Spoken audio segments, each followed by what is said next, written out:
Karen filed complaints against me, straight to my own desk. I never thought inheriting my grandfather's 900-acre estate meant fighting off an HOA determined to make Christmas a crime. But when Bethany Crowell marched in with police to shut down our valley's only tradition, she didn't know every complaint she filed landed right on my mayoral desk. That was the night I realized this wasn't about decorations. It was about power.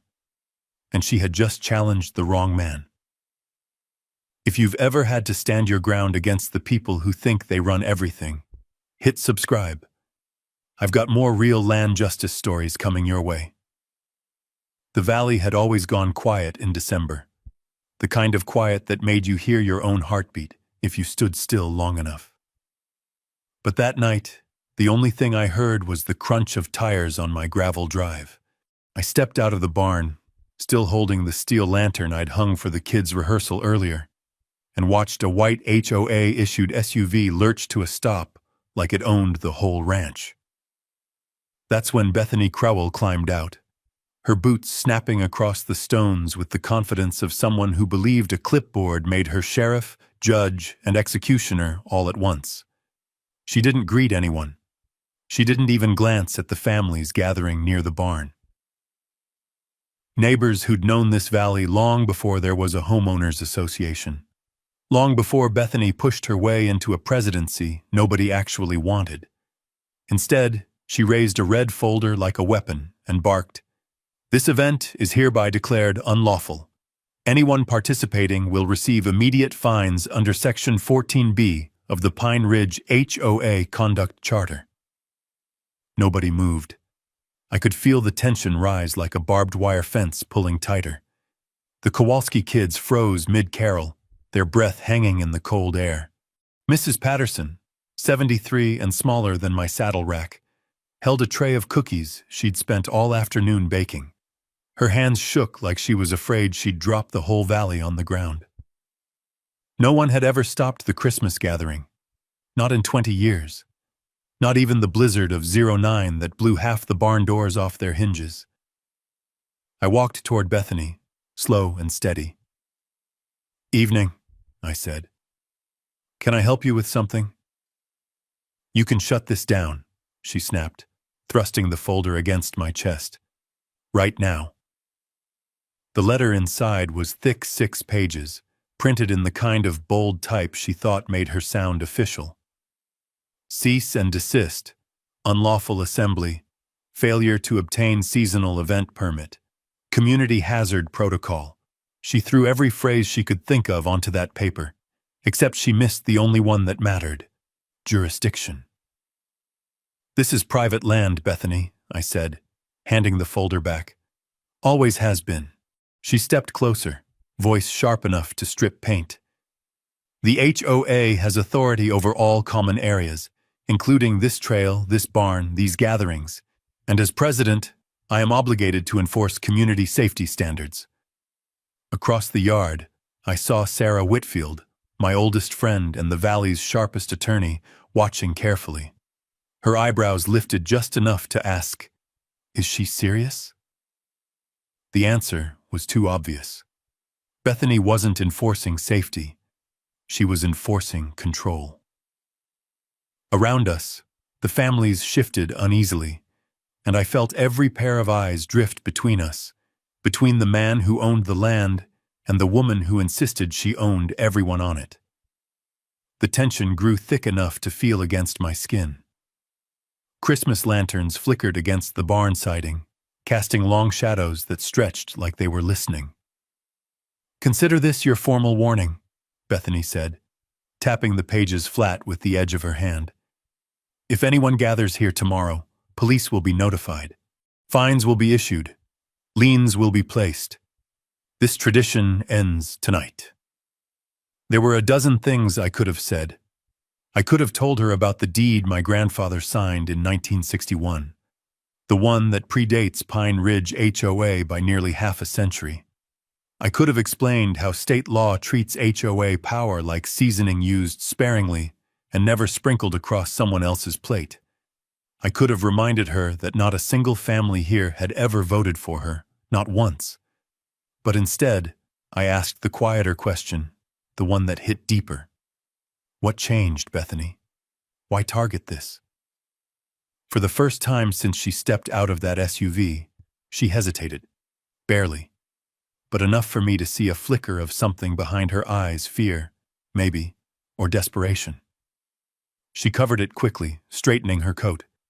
Because someone needs to keep this community in line. She turned on her heel, marched back to her vehicle, and disappeared down the drive just as abruptly as she'd come.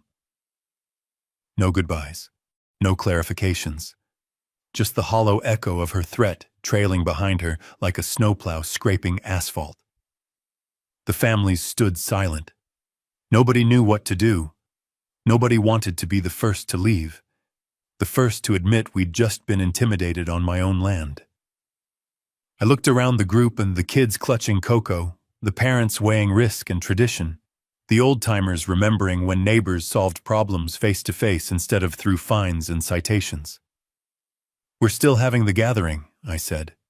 Same as always. The relief was instant, but the worry didn't disappear. Not completely. Because deep down, every one of us knew Bethany didn't start fights she didn't intend to finish. And if she was willing to shut down Christmas, what else was she preparing to do? That question stayed with me through the night, following me into the early morning when I stepped into my office, an old converted tack room I'd wired myself years earlier. I opened my laptop, planning to check road plow schedules for the valley, but the first email in my mayoral inbox froze me where I stood. The subject line read, "Urgent. Request for police intervention. Criminal holiday conspiracy." The sender, Bethany Crowell, HOA president. And the complaint? My own address. She really had no idea who she was dealing with. I clicked the attachment. 6 pages again, but heavier this time, accusations stacked like firewood. Unauthorized community gathering, property value sabotage, subversive assembly intending to undermine neighborhood authority. She'd even added a handwritten note at the bottom, scanned crooked. "Mayor, these people must be controlled. Please intervene immediately." The irony was sharp enough to cut steel. I leaned back in my chair, staring at that line. On paper, I was just a rancher with a quiet reputation. But for the past 18 months, every ordinance, zoning dispute, and community complaint in Pine Ridge ended up right here on my screen. Behind this rustic desk. Behind this life I kept intentionally simple. Because a mayor who lives like a politician doesn't get honest conversations with his neighbors. And a mayor who looks like a land engineer doesn't get targeted by HOA presidents the way a mayor would. Bethany's fatal mistake was assuming power only flowed one direction, toward her. I scrolled through the rest of the complaint. She'd attached photos taken from the road-grainy zoomed-in shots of families near the barn, kids hanging lights, someone carrying a crock-pot. She'd marked each one with dramatic labels: evidence, violation, potential hazard. In one, Mrs. Patterson's cookie tray was circled in red as though she were smuggling contraband. "She's losing it," I muttered. Footsteps approached the door. Sarah leaned inside, holding a mug of coffee that smelled strong enough to wake the dead. "You look like you swallowed a fence post," she said. "What happened?" I turned the laptop toward her. She read silently for a few seconds, the muscle in her jaw tightening. "She filed this with the mayor's office?" "She's been filing all of them with the mayor's office. And she thinks the mayor is... Who exactly?" "Not me." I took the mug from her. "Not even close." Sarah blew out a slow breath. "This isn't just overreach. This is obsession." "She wants control," I said. "And the Christmas gathering is the one thing she could never touch. That's why she targeted it." Sarah crossed her arms. "We need to see what else she's filed." I opened the archive folder. There were dozens, some detailed, some frantic, some pages long with her looping handwriting in the margins. Complaints about unregulated child activity, potential livestock threats, and decorative overload. One asked the city to prohibit ranch gatherings that create unmonitored joy levels harmful to the community. "You've got to be kidding me," Sarah whispered. "She's been building a narrative," I said. "One complaint at a time. She's trying to document a crisis that doesn't exist. Except now she dragged the police into it." I nodded. That was the part that bothered me most. Every complaint she filed, every accusation she made, created a paper trail. A trail pointing not just to HOA harassment, but to her motive: control through fear. I clicked to the next page, an email time-stamped from 2 days earlier. Same accusations, same demands. But this one included a sentence she hadn't dared write before. "If the rancher refuses compliance, I request legal authorization to shut down the property entry road." She wanted to block my own road, a road I owned, a road my grandfather built. Sarah rubbed her temples. "She thinks she can seize access. She thinks HOA bylaws outrank property deeds. She's wrong. Dead wrong." The room went quiet except for the soft hum of the monitor. I felt something shift, an emotion deeper than irritation and heavier than anger. The kind that comes when someone steps over a line they should have never approached. "There's something we're missing," I said finally. "This isn't just control. This feels coordinated." "You think someone else is involved? Or something? Financial trouble, internal HOA pressure, a power move. People don't become this reckless without a reason." I clicked deeper into the email thread, and that's when I saw it. At the bottom of one forwarded chain, barely visible in the signature block, was a name I hadn't seen tied to her before. Marcus Hale, HOA financial consultant. Oh, that's not good. Oh, that's not good. No, it's not. It's not. Marcus Hale had a reputation, a developer with a history of pushing HOAs toward aggressive enforcement so he could later buy distressed properties at discount. If he'd gotten his hooks into Pine Ridge's HOA, Bethany's behavior suddenly made more sense. She wasn't just trying to stop a Christmas party. She was building a case to seize influence over the valley. "Remy," Sarah said, her voice low, "this is bigger than Christmas." I closed the laptop. It always was. Outside, through the window, the families were still talking near the barn. Kids practicing lines for carols, lanterns being tested, people acting like they had permission to hope this year wouldn't be ruined. I felt the weight of responsibility in my chest, not just as a landowner, but as the mayor who'd sworn to protect them. If Bethany and Marcus thought the valley was easy prey, they were about to learn differently. "Time to find out everything she's been hiding," I said. Sarah nodded. "And time to use your real title." "Not yet," I said. "She'll expose herself if we let her talk long enough." A gust of wind rattled the window pane, and a sudden certainty settled over me. If Bethany was willing to weaponize the HOA to this degree, what else had she already put in motion? The answer came faster than I expected. Before noon, 3 trucks with magnetic HOA compliance patrol signs rolled up my ranch road like they were responding to a crime scene. The engines cut off simultaneously, and 6 volunteers, none of whom had any legal authority, fanned out with orange cones and measuring tapes. They acted like they were setting up a perimeter, not trespassing on private property. I stepped onto the porch before they reached the barn. "You all know this is private land," I said. "You need to leave."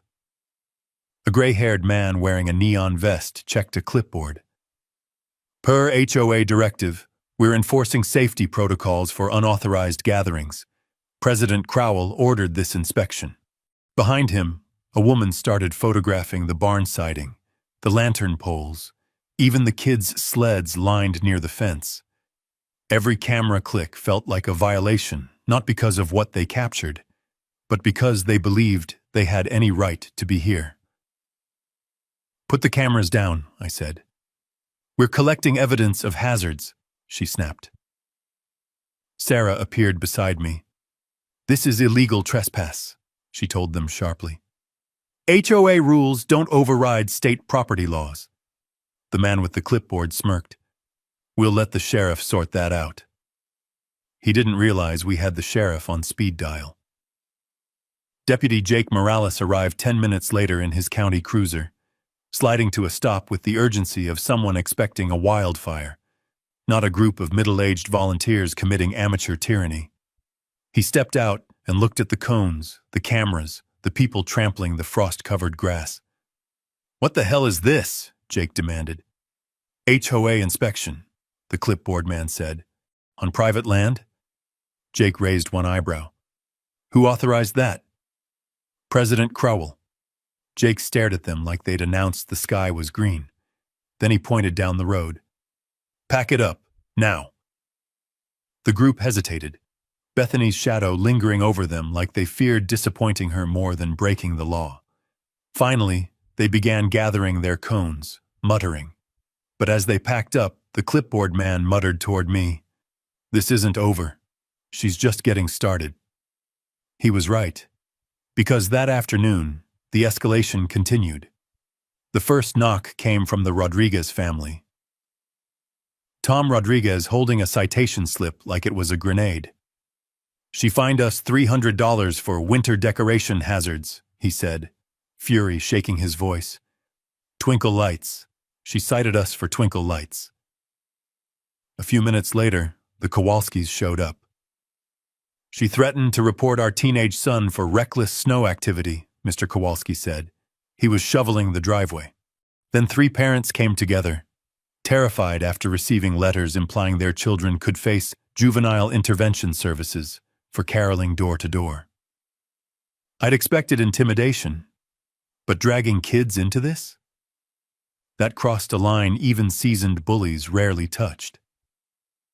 "This is coordinated," Sarah said quietly, scanning the letters. "She's creating fear. If enough people believe they risk losing their homes, she can pressure them into compliance or push them out entirely." "And Marcus would love that," I said. "He always does," she replied. "Vacate the neighborhood, depress value, acquire property." The threat wasn't theoretical anymore. It was systematic. Then came the final blow of the day. At sunset, a county snowplow reached the intersection near my ranch road and stopped. The driver stepped out, walked over to me and said, "We got a report. This road is restricted access. HOA claims they control plowing this season. We were told to skip it until we confirm." I exhaled slowly. "Let me guess who filed that report." The driver didn't need to answer. "She's not just controlling people," Sarah whispered behind me. "She's trying to control the infrastructure." The stakes clicked into place. If Bethany could convince the county the HOA controlled access, she could declare my entire ranch road a road older than the HOA itself, a community easement. And if she controlled the road, she could argue she controlled event access, utilities, deliveries, the lifeline of the valley. That wasn't about Christmas. That was about leverage. "We're fighting something bigger than harassment," I said. "She's trying to build a case for authority she doesn't legally have." "So what do we do?" Jake asked. "We let her keep talking," I said. "And we document everything." Night fell early, and the barn lanterns flickered on again as families gathered to check on one another, voices hushed but determined. They weren't giving up, but fear clung to them like cold metal. Mrs. Patterson approached me last, clutching another letter. Her hands trembled. "Remy, she threatened to put a lien on my home if I don't pay her holiday non-compliance fee by tomorrow." I took the paper. It was a complete fabrication and invoice with no legal basis, no supporting ordinance, not even the correct formatting for HOA enforcement notices. "She's bluffing," I told her. "But she's scaring people," Sarah added, "and fear makes people compliant." I nodded. That was Bethany's strategy: push hard, fast, and loudly enough that people wouldn't have time to question her authority. When the last family left for the night, I stood alone beside the barn. The ranch road, dusted with fresh snow, stretched into the darkness like a question waiting for an answer. I opened my laptop again, this time not as a rancher, but as the mayor. I pulled up the city complaint database and scanned the last 6 months' entries from Bethany. Dozens of them, each more desperate than the last, each documenting her own misconduct. And buried in the middle was one line that chilled me. If the rancher remains non-compliant, consider escalation to shutdown of the Valley Event Corridor. The Valley Event Corridor.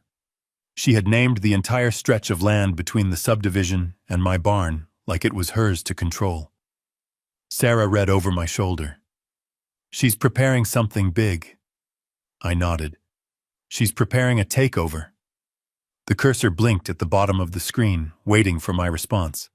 But instead of filing a counter-complaint, I closed the laptop. Let her escalate, I said. Why? Sarah asked. Because the higher she climbs, I answered, the harder she'll fall. What I didn't know yet was how soon she would make her next move, or how devastating her next blow would be. It landed at 7:14 a.m.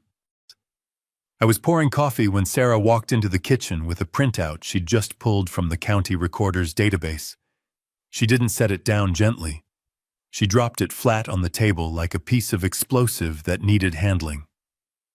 The document bore the Pine Ridge HOA seal and Bethany's signature, but the most striking part wasn't the letterhead, it was the map attached underneath.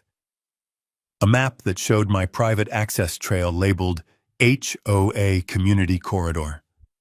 My stomach tightened. That is not the county map. No, Sarah said, but Bethany filed it as if it were. She pointed to a red boundary line 1 that conveniently swallowed the entire trail leading from the subdivision to the valley. The same trail my grandfather carved by hand with a borrowed grader in 1961. The same trail that appeared on every legitimate deed and land survey for the last 60 years. This, Sarah said, tapping the forged map, is felony-level alteration of public records. I took a long breath. She actually submitted this to the county? 3 days ago. It was buried in a batch filing, probably hoping nobody would check. The implications snapped into focus. If that map held, even temporarily, Bethany could claim jurisdiction over movement in and out of my valley. She could weaponize access. She could justify shutting down deliveries, plowing, even emergency services.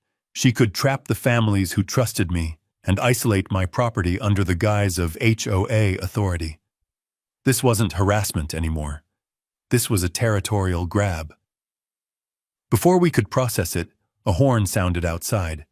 I stepped onto the porch to find a county assessor's truck idling near the barn. The man inside waved a stack of papers. "You Remy?" he called. "Yeah." He held out a folder. "We received a request to reevaluate boundary maintenance responsibilities. HOA claims the ranch is part of their shared use zone. I'm here to inspect the trail." I didn't say a word. I just took the folder and handed it to Sarah, whose expression went stone cold. "Who submitted this request?" she asked. The assessor pointed to the form. "President Crowell." Sarah exhaled sharply. "This is a forged map. That trail is private land." The assessor blinked. "Are you serious? I didn't see any red flags on the submission." I handed him my grandfather's original land deed, the one I kept in a waterproof sleeve in my office. He flipped through the pages, eyes widening. "Okay," he said. "This is completely different from what we were given."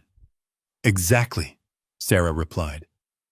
He stood there awkwardly for a moment, realizing he'd walked directly into a legal ambush he wasn't prepared for. "I'll, make a note of this. I'll inform the county office." "Do that," I said quietly. He backed away like the ground under him had turned unstable. As he drove off, the tension in the air didn't lift. Something about the timing, this forged map appearing just days before the Christmas gathering, made everything feel strategic. "She's testing your boundaries," Sarah said. "Literally." She's trying to corner me legally before I can respond. Sarah nodded. She's hoping you react emotionally. Don't. I won't, I said. But she will. We went back inside to dissect the document line by line. That's when the second strike hit. A voicemail from the Pine Ridge postmaster. Mr. Carter, we received notice from the HOA to reroute seasonal deliveries away from the valley for safety review. We need written confirmation from you or the HOA president that the road is clear for couriers. My jaw tightened so hard it hurt. She's choking access, step by step. And she's leaving a trail of evidence while doing it, Sarah said. But the real breaking point came an hour later when Mrs. Kowalski arrived at the ranch with tears in her eyes. She sent this, she whispered, handing me a printed letter. It was addressed to the HOA board, urging them to issue immediate liens against any resident participating in the unlawful Carter gathering. But the final paragraphs were the real threat. If necessary, I will file for emergency authority to restrict access to the Carter estate until compliance is secured. The HOA must maintain safety and control. Safety and control. Control was the truth. Safety was the disguise. I sat at the kitchen table with the forged map spread open like a battlefield diagram. Sarah stood at the counter, analyzing every line, every timestamp. The coordinates are wrong, the water boundaries are wrong, the trail markers don't match any county database. This isn't amateur work. Someone helped her draft this. Marcus Hale. It had to be. But before we could reach him, we needed to secure the real evidence, the kind no one could dispute. Let's get the original survey maps from the courthouse, I said. Sarah nodded. And the dam easement documents. They show the historical trail ownership. I grabbed my coat. We need to move fast. But just as we headed for the door, a black SUV rolled to a stop at the foot of the drive. Not Jake's cruiser. Not county plates. Temporary dealer tag. Someone new. A tall man stepped out, dressed too clean for Montana winter. He carried a slim briefcase and a polite smile that didn't reach his eyes. Mr. Carter? He asked. I didn't answer. Sarah immediately stepped beside me. I'm representing Hale Development Group, he said smoothly. We're aware of ongoing land use complications involving your property. My employer is prepared to offer assistance in resolving these conflicts, provided you're willing to negotiate access rights. There it was, the real motive. You're trespassing, I said flatly. Leave. He didn't move. Mr. Hale believes it would be mutually beneficial to... I said, leave. Something in my tone must have reached him. He backed toward the SUV, still smiling like he'd just confirmed what he came for. This conversation will need to continue, he said, before driving off. Sarah turned to me. He's moving pieces on the board. He thinks he can buy his way into this valley. And Bethany thinks she can bully her way in. Both of them underestimate the law. We spent the next 2 hours gathering every legal document tied to the property deeds, surveys, dam easements, water rights. But the forged map still sat on the table like a warning. Remy, Sarah said, tapping it once. This isn't just forgery. This is strategy. She's trying to lay a foundation for HOA takeover authority. She's going to push until Christmas Eve. And she's going to break the law doing it. I folded the forged map neatly, slid it into an evidence sleeve, and looked at Sarah. Good, I said. Let her. Because a person who fabricates authority always reveals one thing before they fall. Their weakest point is their own paperwork, and Bethany's paperwork was about to become her downfall. But before we could strike, she made her boldest move yet. It happened just after sundown. I was in the barn helping Tom Rodriguez repair a lantern bracket when every light in the valley blinked once, then died. Lanterns, house windows, porch strings, everything. The whole stretch of Pine Ridge went black in a single breath. Tom froze. Remy, did the transformer blow? No, I said. This isn't a grid failure. It was coordinated. Sarah rushed in, phone in hand. Check this out. She pushed the screen toward me. A neighborhood-wide text alert glowed across dozens of residents' phones. Emergency HOA notice. Holiday power reduction protocol activated. Electrical usage temporarily restricted for community safety. President Bethany Crowell. Tom swore under his breath. HOA can't touch the power grid, I said. They don't have that authority. No, Sarah replied, but they can scare the people who don't know that. Outside, the valley looked hollowed out. Kids who'd been decorating snowmen stood still, silhouettes against a moonlit sky. A few families gathered near the road, voices anxious in the dark. You could feel fear spreading like a cold draft through an open door. Then came a second message. Mailbox access restricted until further notice. HOA review pending. Stand by for compliance inspection. Tom looked up sharply. She locked the mailboxes? Sarah scrolled again. She put padlocks on every cluster box this afternoon. Claims it's due to unsafe holiday congestion. That wasn't just intimidation. That interfered with federal mail. Another felony. I grabbed my coat. We need to talk to these families before panic sets in. As we stepped outside, a convoy of HOA volunteers, 3 cars deep-rolled slowly past the ranch road entrance. Headlights off, moving just slow enough to watch everyone.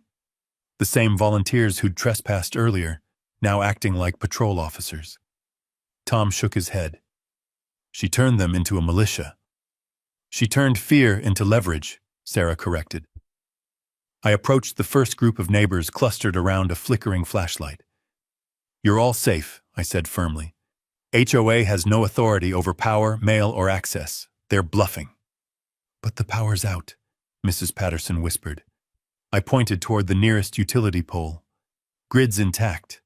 They probably triggered a voluntary reduction request. The utility will restore it once they realize they're being manipulated. Another resident, Mr. Chen, spoke up. She sent letters today saying she'll file liens against anyone attending the Christmas Eve gathering. People are scared, Remy. She can't file liens without proper legal standing, Sarah said quickly. And we have evidence she doesn't even have a valid HOA incorporation. A murmur ran through the group. Fear mixed with something else. Anger. Before I could say more, a pair of county trucks pulled up fast, tires crunching over gravel. 2 utility workers jumped out, both visibly annoyed. You Remy Carter? The first asked. Yes. He thrust a clipboard toward me. We got an emergency request from the HOA declaring this area unsafe and demanding an immediate shutoff. They cited unauthorized events and community hazard protocols. We need your confirmation before we restore service. I took the clipboard. The emergency request was signed by Bethany, but she used a title that wasn't legally hers. Acting Municipal Safety Director. Sarah exhaled sharply. She's impersonating a government official now. I handed the board back to the worker. Restore service, immediately. He nodded and relayed the order. Within seconds, lights along the valley flickered back to lifehouse windows glowing, porch bulbs returning, lanterns inside homes warming the dark. Relief washed over the crowd, but the damage had already been done. Bethany had shown just how far she was willing to reach. As families dispersed, I walked back toward the barn, but stopped when I saw a single figure standing at the edge of the trail, a shadow holding a flashlight. It was Jake Morales, the deputy sheriff. You seeing what I'm seeing? He asked quietly. Depends, I said. You seeing an HOA president trying to impersonate half the county government? Jake nodded. Got multiple calls today. Folks turning in citations she gave them. None of them legal. Not even formatted right. But people are shaken. They're meant to be shaken. Jake hesitated before adding, and Remy, she tried to file a noise complaint against your gathering for Christmas Eve. Of course she did, I said. She filed it as preemptive community defense. Sheriff's office flagged it as suspicious. Then we saw her other filings. Other filings? Sarah asked. Jake pulled out 3 folded documents. He handed them to me. I opened the first. An HOA emergency action memorandum claiming Pine Ridge was under severe holiday destabilization. The second, a request for temporary authority to restrict assembly beyond 2 households. The third, a drafted resolution to freeze property transactions within the Carter Valley until compliance is achieved. I let out a controlled breath. She's preparing grounds for a full lockdown. Jake nodded grimly. She's trying to manufacture a crisis. If she can get enough people to call in afraid, the county might be pressured into action. She won't get that far, Sarah said. We're pulling records tomorrow. The forged map alone is enough to end her presidency. Jake tucked his hands into his vest. Just be careful. People like her don't stop when cornered. They escalate. He was right, and Bethany was already escalating. At 10:42 p.m., just as most families settled down again, every phone in Pine Ridge buzzed with a new HOA alert. Mandatory notice, due to unsafe conditions and rising community conflict. The Carter Ranch Christmas gathering is officially prohibited. Law enforcement will be notified of any violations. Tom read it aloud with disbelief. She's threatening to call the cops on Christmas Eve. She's bluffing, Sarah said. But I could hear something beneath the text, something that wasn't a bluff. Pressure, fear, desperation. She wasn't just trying to stop a party.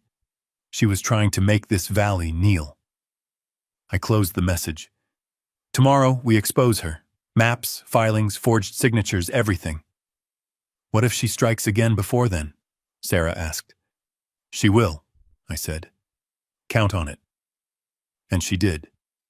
Just as the valley grew quiet, just as I stepped back into the barn to turn off the lanterns, my phone buzzed again with one final message, this one not from the HOA. It came from the county clerk's office. Urgent. We received a second map submission tonight from HOA President Crowell. Claims include community access rights, emergency control jurisdiction, event prohibition authority. We need clarification ASAP. A second forged map, filed at night. She wasn't slowing down. She was accelerating. The valley lights had returned, but the darkness she created was only beginning. By morning, Pine Ridge looked calm on the surface, but it was the wrong kind of calm. The quiet that settles just before a storm breaks. People walked their driveways with their shoulders hunched, checking mailboxes still wrapped in Bethany's padlocks. No one said much. Everyone waited for someone else to speak first. I didn't wait. At 7:15 a.m., I met Sarah at the small office I kept above the equipment shed. Nothing more than a desk, a steel filing cabinet, and 2 chairs that creaked if you breathed too hard. But it was enough for what we needed. Truth. She set a stack of folders on the desk. Here's everything from last night's clerk inquiry. You're not going to believe how sloppy she's gotten. I opened the first folder. 2 maps, both wildly different, both claiming jurisdiction she didn't have, both signed by Bethany. Sarah pointed to the second submission, filed at 11:58 p.m. She mixed parcel boundaries, mislabeled public easements, and copied signatures from a document dated 8 years ago. She's not even pretending to hide it. I thumbed through the pages, each one a bigger gift than the last. She's accelerating. Desperation makes people bold and reckless. Reckless enough, Sarah replied, that we can end this the moment we choose. But choosing the moment mattered. Timing always mattered. Before we could decide our next move, the steel door swung open. Tom stood there breathing hard, holding something that looked like a rolled-up scroll.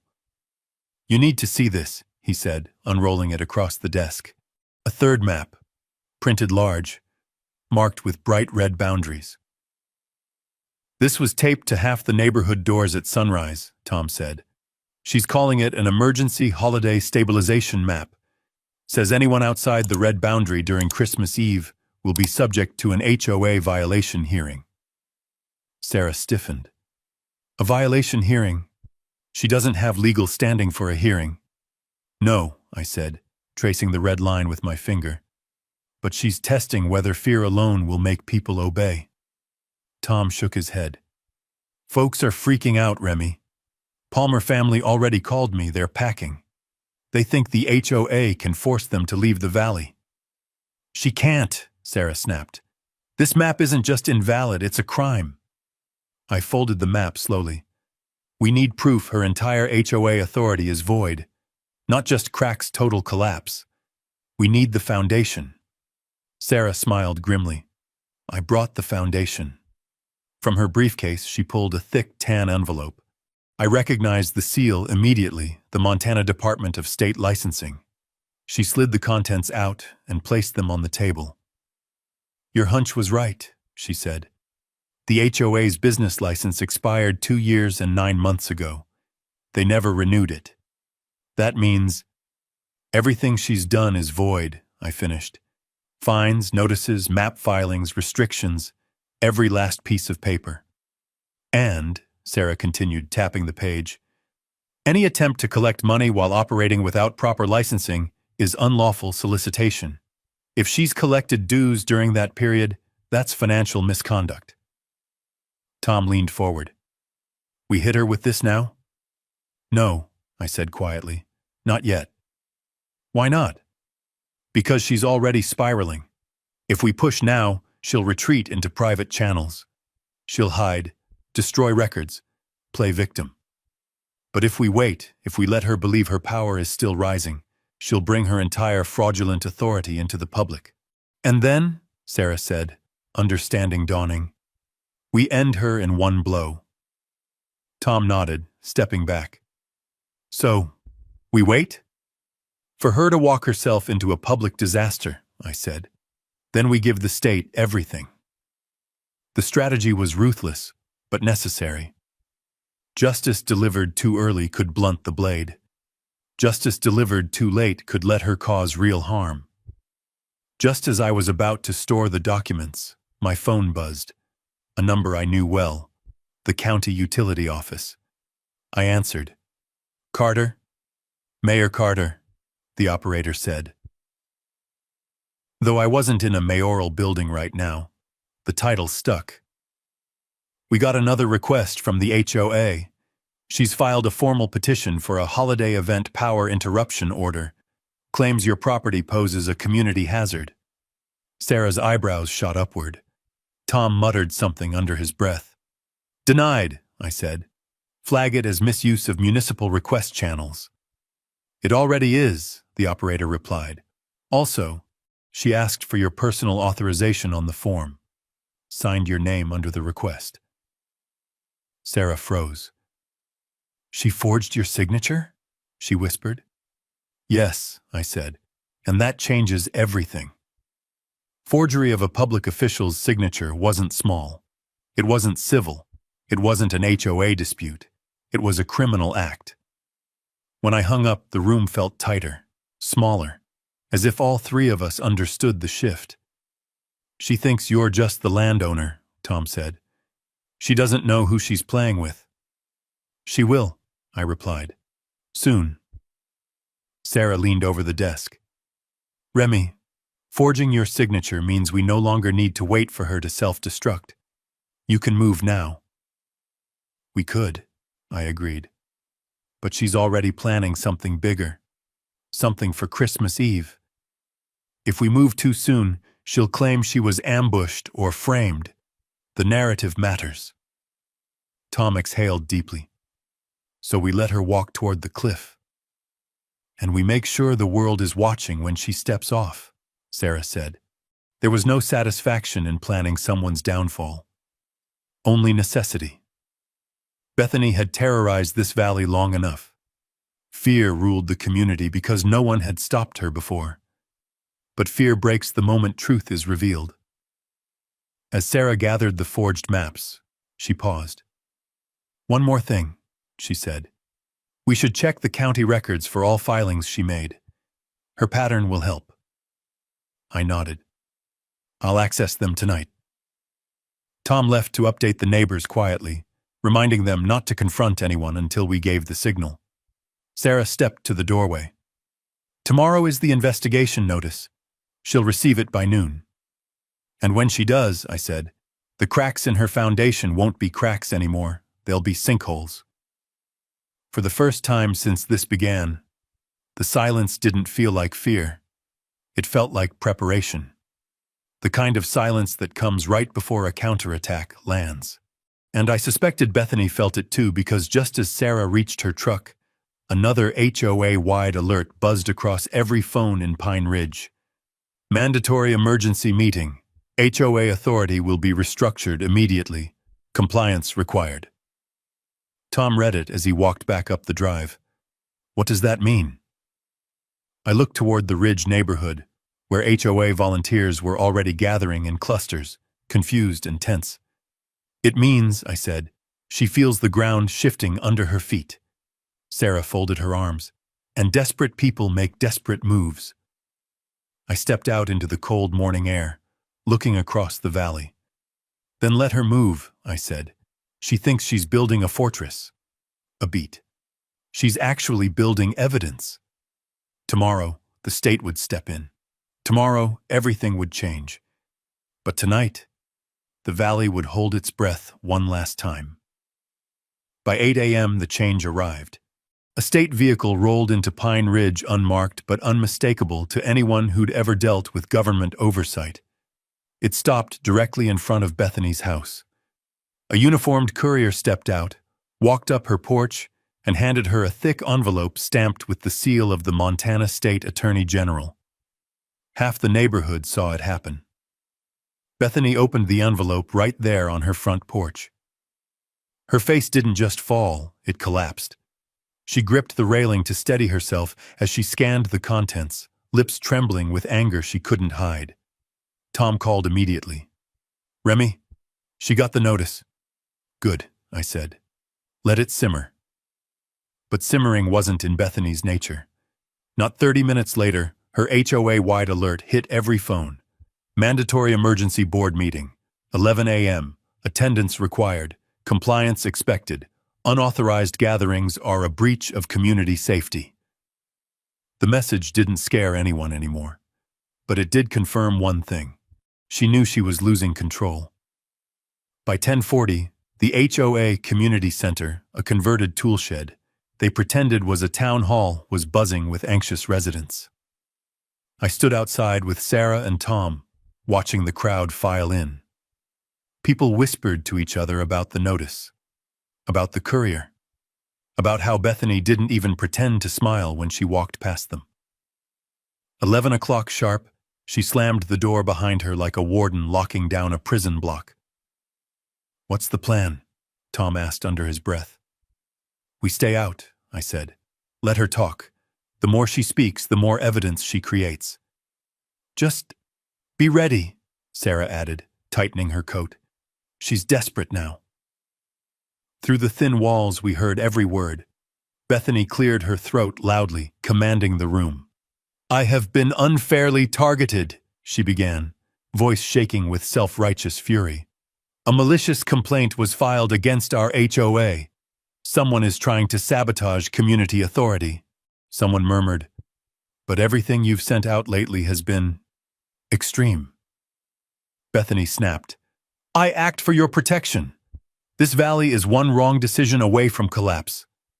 No one responded. She pushed on. "The Christmas gathering is a threat, unauthorized, unsafe, and as HOA president, I have full authority." "No, you don't," Mrs. Patterson interrupted, calm but firm. "Not according to the founding charter." You could hear the entire room inhale at once. Bethany froze. "What charter?" "The one Robert kept," Mrs. Patterson said. "I found it last night. It says no president can act alone, and no major enforcement action can be taken without board and resident consent." "Lies!" Bethany shouted. Fabrications! I have the documents, Mrs. Patterson insisted. Behind her, other families nodded. For the first time, Bethany looked genuinely afraid. Someone else in the room asked, "If she's been breaking the rules this whole time, what does that mean for everything she's done?" "It means," Sarah whispered beside me, "her authority is burned at the roots." Inside, Bethany stormed toward the front table. "Enough! I will not tolerate insubordination. You will follow HOA directives or face penalties. Penalties that aren't legal anymore," someone muttered. Bethany's voice cracked. "This is a coup. You're turning on me." "No," another resident said softly. "We're just done being bullied." Her breathing sharpened, quick, shallow, erratic. Then she shouted, "Security! Remove anyone undermining HOA unity!" 6 HOA volunteers, middle-aged retirees, who'd been handing out citations for overgrown shrubs, stood frozen. No one moved to enforce anything. The room descended into complete silence. And in that silence, something snapped. Not in the community, but in her. She grabbed a folder thick with paperwork, held it up like a holy relic, and screamed, "These maps give me authority!" Someone replied, "Those maps are forged." Bethany didn't deny it. Instead, she flipped into panic mode, ranting about hidden conspiracies, manipulated boundaries, and unauthorized resistance cells. It was unraveling as fast as we expected. Then she made her biggest mistake yet. She marched to the door, flung it open, pointed directly at my ranch, and shouted at the crowd behind her. "The problem is him.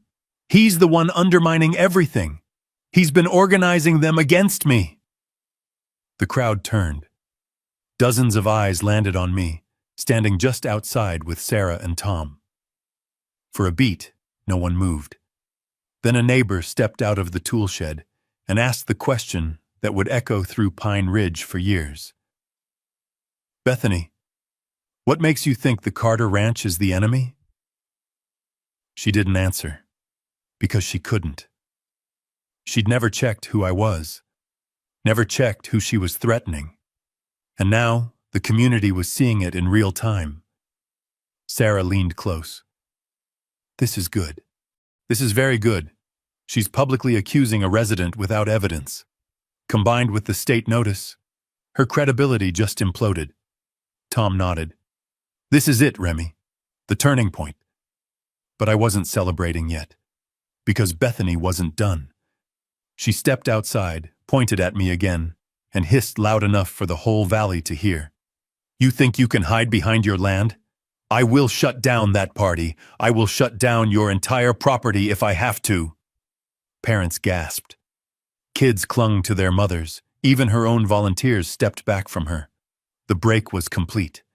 Her authority shattered in front of everyone. But the best part, the most important part, was still coming. Because at 12:17 p.m., as the crowd dispersed and Bethany stomped back toward her house, a second government vehicle rolled down the main road. Another courier stepped out. Another envelope was delivered. But this time, this one wasn't addressed to Bethany. It was addressed to me. Tom squinted. "What is that?" Sarah's eyes widened as I opened it. Inside was a notice from the State Attorney General. "We have reviewed the evidence you submitted anonymously. Investigation is now active. Expect further coordination." And below that, handwritten by the reviewing attorney, "Your concerns are valid. Continue documentation. Prepare for enforcement authority." Sarah exhaled. "Remy, this is the moment. Not number 3. Tom grinned slowly. "She's about to find out she's not the only one with power." I folded the letter and tucked it into my coat. Tomorrow, the state would return. Tomorrow, the truth would hit her like a collapsing wall. And Bethany? She had no idea that the man she'd been trying to crush was the same man the state was now trusting to help take her down. By late afternoon, Pine Ridge felt like a pressure cooker. 1,000 small tensions all squeezing at once. Families peeked through curtains. HOA volunteers huddled in defensive little circles, and Bethany, after receiving her notice, had gone curiously silent. Too silent. Silence from someone like her was never peace. It was a warning. At 4:52 p.m., the first strike came. A white SUV with magnetic property compliance officer decals rolled up to my ranch gate. A man in a reflective vest stepped out, carrying a tablet and an oversized clipboard. Sarah squinted. "That's not county-issued." "No," I said, "but he's hoping no one knows that." The man cleared his throat loudly and announced to no one in particular, "We're conducting a mandatory pre-holiday compliance sweep." Behind him, 2 more SUVs pulled up. 3 inspectors, all fake. Tom appeared beside me quickly. "What do you want to do?" "Watch," I said. "Document everything." The lead inspector marched up, scanning the barn, the decorations, the driveway, even the wooden arch over the trail to the lake. He took photos like he was building a case for a demolition crew. Finally, he spoke. "We've received multiple reports about structural hazards in your barn." Sarah stepped forward. "And who exactly received these reports?" "HOA Central Authority," he said confidently, "under emergency enforcement powers." My voice stayed flat. HOAs don't have emergency enforcement powers. The man blinked. "Well, in this subdivision, they do." "No," Sarah said coldly. "They actually don't anywhere." Tom lifted his phone so the inspector could clearly see the recording. "Name, please." The man hesitated. "We don't provide names during safety inspections." I stepped closer. "Then you're done here." He swallowed hard, then retreated to his vehicle. His partners followed quickly.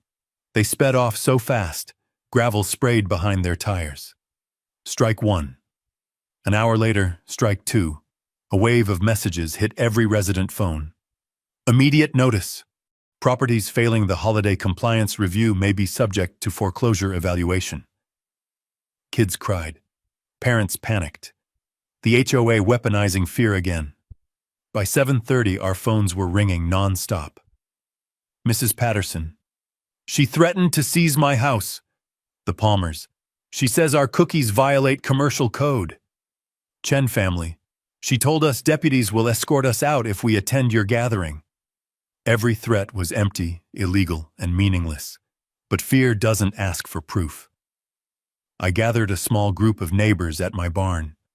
Sarah spread documents across the table: real governing laws, state codes, HOA requirements they actually had to follow. "None of her threats are enforceable," she said firmly. "The HOA has zero legal standing.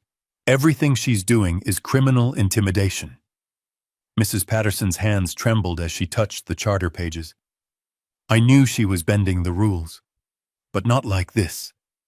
Tom thumped his fist lightly on the table. "So what now? Folks are scared, Remy." "Now," I said, "we hold steady.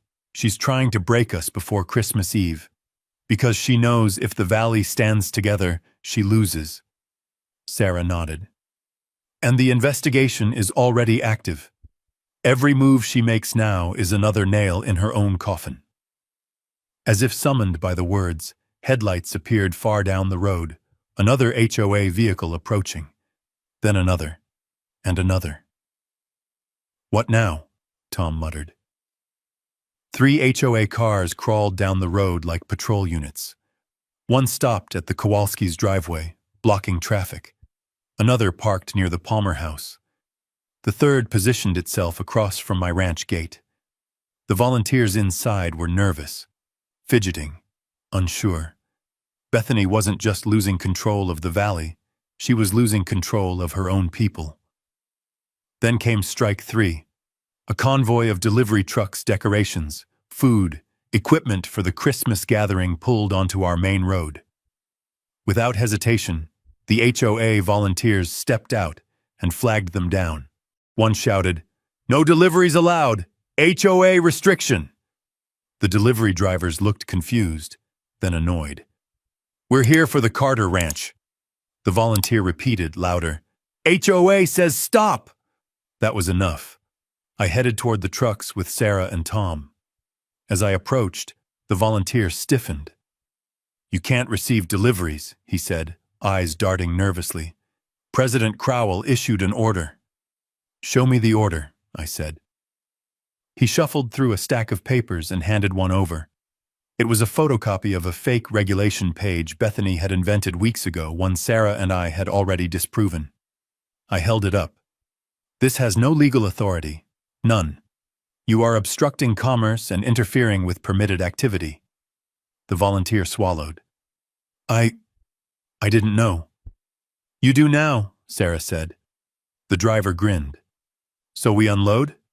Unload, I said. Right here. The HOA volunteers backed away like they were afraid the truth might be contagious. More neighbors gathered, watching, realizing. And when fear cracks, courage rushes in fast. But the night wasn't done with us. Around 9:40 p.m., Sheriff's Deputy Jake Morales rolled up to my ranch. He approached with urgency, not alarm. Remy, he said, pulling me aside. We got 3 separate calls today, all from Bethany, all alleging criminal conspiracy at your property. Sarah exhaled sharply. She's now filing false police reports. Jake nodded. And escalating. She submitted a request for emergency policing of your event. I frowned. What did the sheriff say? Jake lifted his shoulders. He knows this is all her, but the volume of reports triggers an internal review. She's trying to create a paper trail. A fake crisis, Sarah said. Jake lowered his voice. And one more thing. Bethany called the county judge. The judge? Tom asked. Jake nodded gravely. Tried to get an emergency injunction against your gathering. Sarah's jaw tightened. Did she succeed? No, Jake said. The judge rejected it, but she's getting more unhinged by the hour. You need to be ready for tomorrow night. She's going to make a scene. I met Jake's eyes. Good. Let her. The bigger the scene, the more evidence. Jake nodded. I'll station nearby tomorrow, quietly. You're going to need witnesses. The night grew quieter after he left, but it wasn't peace. It was the thickness before a breaking point. At 11:58 p.m., almost exactly the time she'd filed her forged map last night, another HOA alert pinged every phone. Final warning. Carter Ranch Christmas gathering is hereby shut down. Homeowners Association authority supersedes resident intent. Law enforcement will intervene. Sarah read it aloud. Tom shook his head. I just stared at the message, not in anger, not in fear, but in clarity. She had just crossed every remaining line, and tomorrow night she would cross the last one in front of the entire valley. Get some rest, Sarah said. Tomorrow we end this. No, I replied. Tomorrow she ends herself. Because Bethany didn't realize that every threat she issued, every forged document she filed, every false report she submitted was feeding the same machine that would crush her. And tomorrow, right in front of everyone she'd terrorized, the truth would break her. Christmas Eve arrived cold and sharp. Not the quiet cold of December mornings, but a drawn, wire-tight buzzing, ready to snap at the smallest touch. Even before sunrise, word spread across Pine Ridge. The Carter Ranch gathering was happening. Not in secret, not in defiance. Openly, legally, and under full community support. By noon, families were hanging lights along the trail to the barn. Volunteers carried tables. The Kowalski boys tested the sound system. Every act of preparation was a message. We will not be intimidated. But as the valley built its joy, the HOA built something else.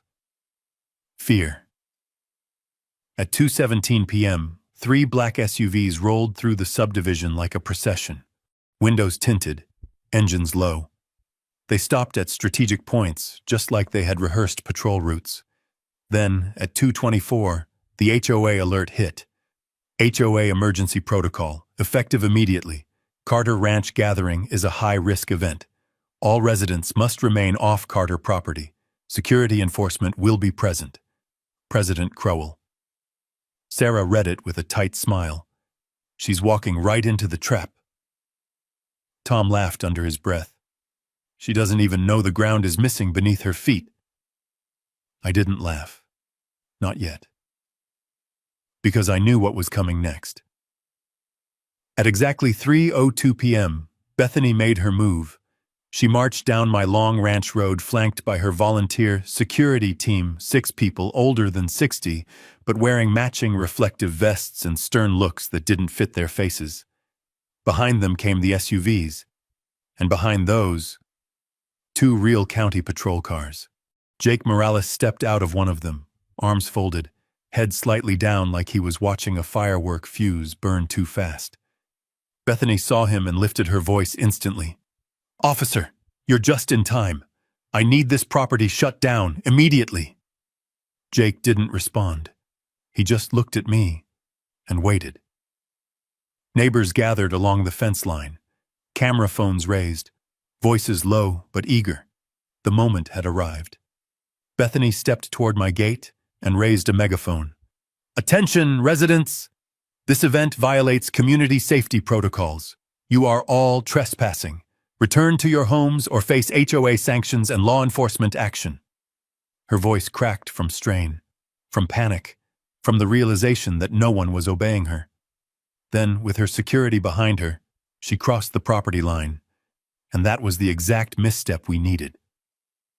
"Bethany," I said calmly, stepping forward, "you're trespassing." She barked into the megaphone, "I am the HOA president!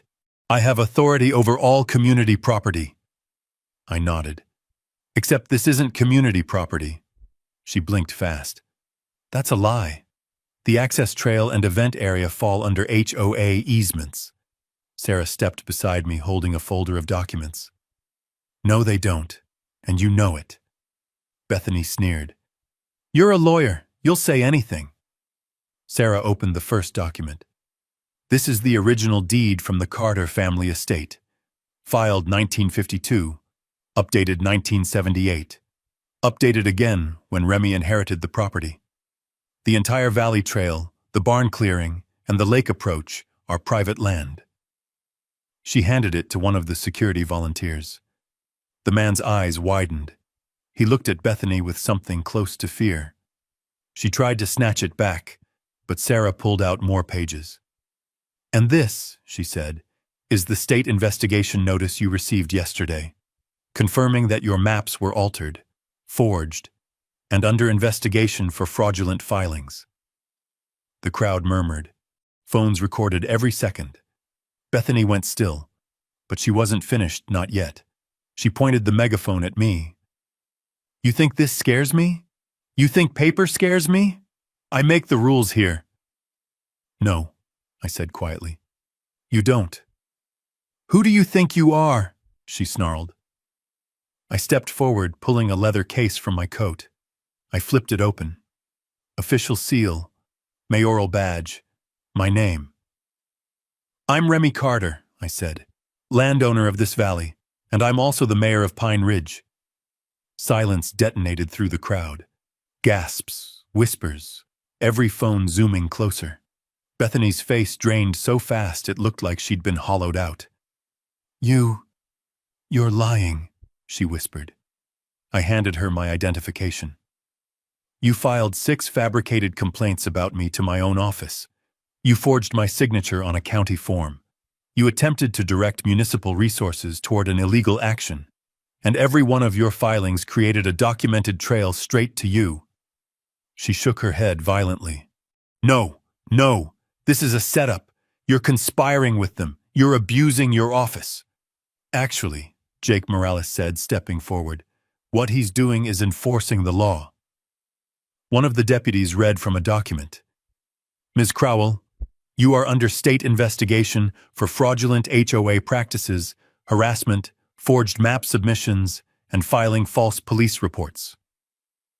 Another deputy added, "You're also being assessed for impersonation of a public official and obstruction." Bethany stumbled backward. No, this can't happen. I did everything right. I followed procedure." Sarah cut her off. "You followed your own rules, not the law." The HOA volunteers started backing away from her. Some left outright, quietly slipping into the crowd. And then came the moment everything collapsed. Mrs. Patterson raised her voice from the fence line. "You threatened my home. You threatened my grandchildren." Mr. Chen added, "You lied to all of us. Parents, veterans, teens, elderly residents, everyone she had intimidated. Every one of them now refusing to stand with her." Bethany dropped her megaphone. It clattered against the frozen dirt. Then, in a desperate final attempt, she screamed at the deputies, "Arrest them! They're all criminals! This entire party is illegal! I have authority here!" Jake stepped in front of her. "No, ma'am, you don't."